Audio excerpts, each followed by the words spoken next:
आइए मैं अब नीरज मौर्य जी को भी इसमें शामिल करता हूं। माफ कीजिए, मेंबर ऑफ पार्लियामेंट है समाजवादी पार्टी। नलिन जी एक साथ आप जवाब दीजिएगा। अभी जरा एक और विपक्षी दल यहां पर आपके साथ जुड़ा हुआ है, उनकी राय भी ले लेते हैं, फिर आप एक साथ जवाब दीजिएगा। नीरज मौर्य जी, जिस तरफ कदम उठाए जा रहे हैं सरकार के, आप उनका स्वागत करते हैं? आपको लगता है ये आई वॉश है? अभी तो जिस तरह की परिस्थितियां हैं, मुझे लग रहा है सरकार ना तो गंभीर है और ना ही छात्रों की समस्याओं को हल करने की दिशा में कोई काम कर रही है। और हम लोग सदन में भी ये मांग कर रहे हैं कि चर्चा होनी चाहिए। आज अगर आपने सदन की कार्रवाई देखी हो तो ये आश्वासन मिला कि नेता प्रतिपक्ष बोलेंगे, फिर हमारे दल से समाजवादी पार्टी से बोलेंगे, लेकिन उसके बाद फिर वहाँ पे सदन बंद कर दिया गया। तो मुझे नहीं लगता कि सरकार इस पे कोई स्पष्ट दिशा में काम कर रही है। और इसलिए अभी हमारा जो छात्र हैं, क्योंकि छात्र आंदोलित है और युवा जो हमारे देश का है, जिस तरह से जो राष्ट्रीय पात्रता सह प्रवेश परीक्षा यानी नीट जिसको हम लोग शार्ट में कहते हैं, उसमें जिस तरह से पेपर लीक हुआ, पेपर लीक होने के बाद जिस तरह से हमारे बच्चों ने आत्महत्या की, मुझे लग रहा है सरकार को उसी समय जागना चाहिए था। सरकार को ये सब चीज़ें उसी समय देखनी चाहिए थी। आज जब छात्र आंदोलित हो गए तब सरकार बात करी, और सोनम जी लगभग पिछले 26 दिनों से भूख हड़ताल पे थे, तब भी ये प्रयास नहीं किया गया कि सरकार जाके उनसे मिले। वो मिलना उचित नहीं समझा। आज जब वो अस्पताल में उनको जबरदस्ती भेजा गया, फिर उन्होंने इच्छा जताई। सवाल यह है कि सोनम वांगचुक खुद रजामंद हैं, उनको तो लग रहा है, उनको जाहिर है सरकार की तरफ से जो कदम उठाए जा रहे होंगे अश्योर कर रहे होंगे उनको किसी हद तक, इसीलिए उन्होंने सरकार के प्रतिनिधियों के हाथों अपना अनशन समाप्त करना ठीक समझा। नहीं, हम यही कह रहे हैं कि उन्होंने किया, लेकिन ये चीजें इतना देरी से इतने दिनों तक क्यों चली? सरकार इसको पहले ही कंट्रोल करना चाहिए। सरकार को इस पे सकारात्मक चल के और विपक्ष को भी विश्वास में आप ये कह रहे हैं कि डिले हुआ चाहिए। और जब 20 जुलाई से पूरी तरह से डिले, और आज भी कुछ स्पष्ट नहीं है। ठीक है, लेकिन अब एक सवाल मैं आपसे भी मौर्य साहब, लगातार नीरज मौर्य साहब आपसे भी एक सवाल पूछता हूं जो मैंने डॉली जी से भी पूछा कि अलग अलग, और ये बात जेपी नड्डा ने परसों रात में अपनी प्रेस कॉन्फ्रेंस में भी कही थी कि सेलेक्टिव तरीके से इस मुद्दे को ना देखा जाए। अलग अलग सरकारों के समय भी अगर ये समस्याएं उनको परेशान कर चुकी हैं तो फिर सबको इसका समाधान चाहिए। अब जैसे मार्च 2015 यूपी पीएससी, ये समाजवादी पार्टी के समय की बात कर रहा हूं मैं, उत्तर प्रदेश में, यहां पर व्हाट्सएप पर पेपर वायरल होने के बाद परीक्षा रद्द करनी पड़ी। 2014 में UP CPMT, Uttar Pradesh combined medical test का पेपर सरकारी तिजोरी ट्रेजरी से बक्से के साथ छेड़छाड़ और लीक होने के कारण परीक्षा स्थगित। अब यूपीए सरकार केंद्रीय स्तर और अलग अलग राज्य, वर्ष 2006 सीबीएसई कक्षा 12वीं का अकाउंटेंसी का पेपर दिल्ली में, वर्ष 2007 अखिल भारतीय इंजीनियरिंग प्रवेश परीक्षा AIEEE का प्रश्न पत्र लीक। इसके अलावा भी एक बड़ी लंबी लिस्ट है। मतलब ये अगर देखा जाए, बड़े एग्जाम्स 2002 से लेकर आज तक के 52 से ज्यादा ऐसे एग्जाम्स हैं जिसमें 1 लाख या 1 लाख से ज्यादा परीक्षार्थी बैठते हैं, और अलग अलग सरकारों के समय ये लीकेज हुआ है।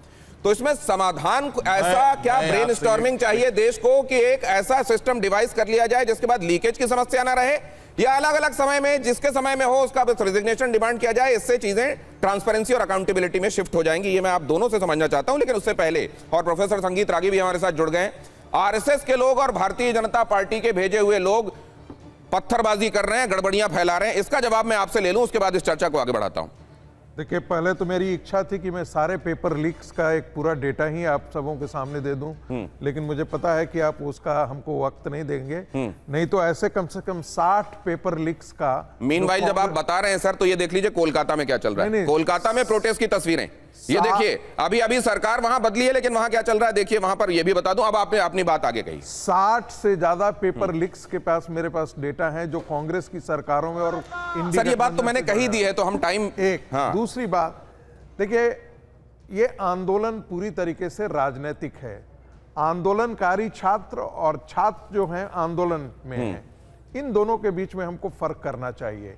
ये पूरी तरीके से प्रोफेशनल आंदोलनकारी हैं जो राजनीतिक जीवन में पहले से थे, इसलिए इनका नीट की शिक्षा व्यवस्था में सुधार हो, परिवर्तन हो, ये इनका कोई लेना देना इनसे नहीं है। इनका मुद्दा क्या है? धर्मेंद्र प्रधान को इस्तीफा दे देना। बाकी के जितने डिमांड्स आए हैं वो तो बाद के डिमांड्स हैं। पुलिस लाठी कार्रवाई हो गई। मैं दूसरी बात कह रहा हूं प्रोफेसर संगीत रागी, मान लीजिए एक आदमी भी, एक बच्चा भी इसमें अपने जेन्युइन कंसर्न को लेकर पहुंचा हुआ है, तो सही आप बात कर रहे हैं। एक बच्चा नीट का हो, 2 बच्चा नीट का हो और 10,000 बच्चे जो हैं वो ऐसे ही आ गए हों, वो पूरा आंदोलनकारी हो, वो पत्थर चला रहे हों, उनके हाथों में डंडे होंगे क्या? ये रेशियो है आपके हिसाब से? के बच्चे 1:10 का रेशियो है आपके हिसाब से? भाई मेरा मानना है कि उसमें बच्चे 200, जेन्युइन बच्चे 200-400 हैं। बाकी के बाकी सारे ये समाजवादी पार्टी के गुंडे वहां पर हैं, आम आदमी पार्टी के गुंडे वहां पर बैठे हैं, ये भेजे हुए पॉलिटिकल एक्टिविस्ट वहां पर हैं, ये जामिया के लोग हैं, अलीगढ़ के लोग हैं। इन चीजों को तो अगर ये बात पता ही है तो इनको आइडेंटिफाई करके और इन पर कार्रवाई नहीं होनी चाहिए? 10,000 और 20,000 लोगों के बीच में आप एक एक को पकड़ करके आइडेंटिफाई करेंगे? पुलिस मतलब इसमें आरएसएस का जो कहा जा रहा है कि कैडर आ रहा है वो पत्थरबाजी करा रहा है, पुलिस ट्रक में पत्थर लेकर आती है और बीजेपी के लोग आते हैं और पत्थर चलाते हैं, इस पर क्या? सारे सब पता लगा है। कुछ बच्चे हमारे गए हुए थे दिल्ली यूनिवर्सिटी के देखने के लिए कि उनके झोले में से, उनके बैग से पत्थर निकले हैं। वो पत्थर अब कहां से फेंक रहे हैं? वो अपने कंधे पर जो लटकाए हुए बैग हैं उन बैग से वो पत्थर निकाल करके मार रहे हैं। अच्छा, महिला पत्रकारों को किसने छेड़ा? महिला पत्रकारों के कपड़े किसने फाड़े? महिला पत्रकारों के बदन पर हाथ किसने रखा? उनके बारे में किसी ने जिक्र किया क्या? पुलिस के लोग क्या पिटने के लिए वहां पर बैठे हुए थे क्या? अब जब आप बात करेंगे तो संतुलित तरीके से बात, डॉली शर्मा जवाब दीजिए। महिलाओं को लेकर यह एक महत्वपूर्ण सवाल है और आप खुद महिला हैं जी। और एक सेकंड जवाब ले लीजिए। 10 सेकंड मुझे बोल लेने दीजिए। 10 सेकंड बोल लेने आ रहा हूं, दोबारा आ रहा हूं आपके पास। 10 सेकंड, वो एक ही बार जवाब दे देंगे। एक और सवाल आपके लिए, जरा वो भी सुन लीजिए एक साथ। हाँ बोलिए, 10 सेकंड। कौन लोग हिंसा के बारे में बात कर रहे हैं? जो साधुओं पर 1966 में संसद पर मार्च करते हुए गोली चलवा करके डॉली जी आ रहा हूं 10 सेकंड हो गए सर। हाँ, वो पूरे देश ने देखे हैं। जो पुलिस गाड़ियां तोड़ रही है वो पूरे देश ने देखी है।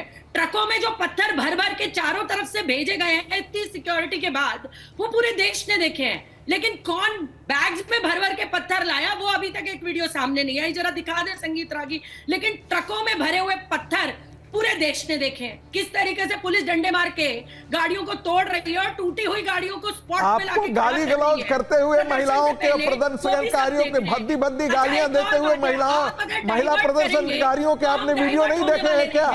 वो क्या आपके घर सवाल ये है डॉली जी,